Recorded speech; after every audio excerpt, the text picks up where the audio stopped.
नमस्कार मैत्रिणींनो, स्वागत आहे तुमचं माझ्या यूट्यूब चॅनलवर।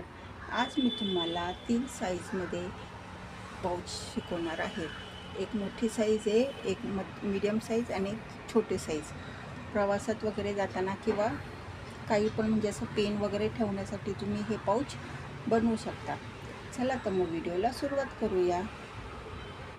आजच्या व्हिडिओमध्ये मी तुम्हाला 3 साईजचे पाऊच कसे बनवायचे ते मी शिकवणार आहे। हा एक पाऊच क्रमांक 1 आहे। आता त्याचं माप सांगते मी। बघा, 18 इंच बाय 14 इंच। 18 बाय 14 इंचचा मी हा कॉटनचा एक तुकडा घेतला आहे आणि त्याच्या आतमध्ये मी कॅनव्हास लावले आणि खालच्या बाजूने अस्तरचा भाग लावलेला आहे। आता हे जे 14 इंच आहे ना, तिथे मी चेन लावून घेणार आहे। बघा, इकडे अशी चेन मी उघडायची आणि इथे एक अशी चेन शिवून घ्यायची आणि परत उलटी बाजू करून इथे दाब शिलाई मारायची आणि दुसरा चेनीचा भाग मी ह्या बाजूला जोडून घेणार आहे। ठीक आहे, बघा अशा प्रकारे मी चेन लावून घेतली आहे आणि वरनं दाब शिलाई पण मारून घेतली आहे बरं का। आता ह्याच्यामध्ये मी रनर घालणार आहे। बघा, आता रनर घालून झाले। आता काय करायचं, हे उलटं करायचं।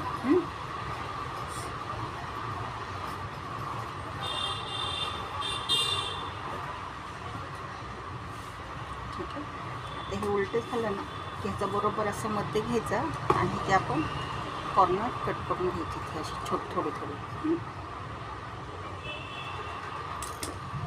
ठीक आहे। आणि मग आता हे जे आहे ना, आपण हे जे म्हणजे आपण चेन जी लावली ती बरोबर ह्या कॉर्नरला अशी आली पाहिजे। अशाप्रमाणे ह्याची घडी घालून घ्यायची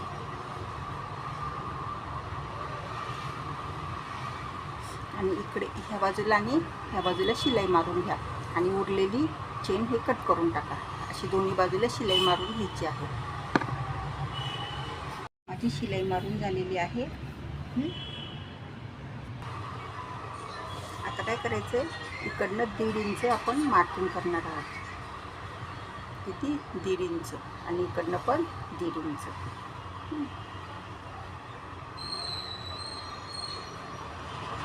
असं 1.5 इंचाचे हे चारी कॉर्नर आपण कट करून घेणार आहोत।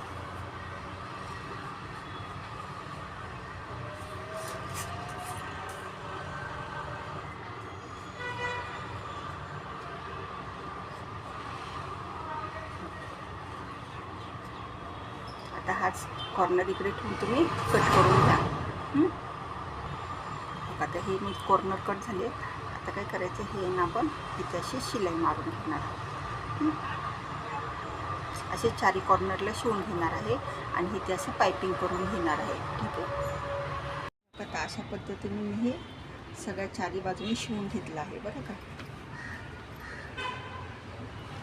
चला तर मग आपण पाऊस सरळ करूया।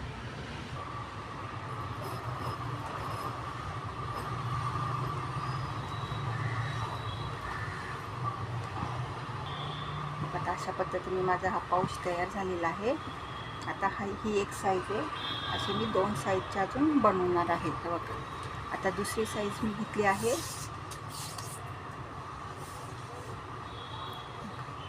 14 इंच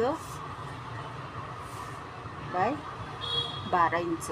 14 इंच बाय 12 इंच घेतले। तर हे जे 12 इंच आहे ना, तिथे मी चेन लावणार आहे आणि परत ह्या पाऊचला कसं आपण मधोमध घेतलं होतं तसं करून 1.5 इंचावर कटिंग करून घेणार आहे।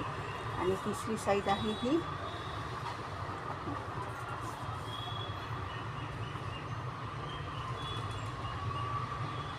घेतली मी 17 इंच बाय 14 इंच 12 इंच।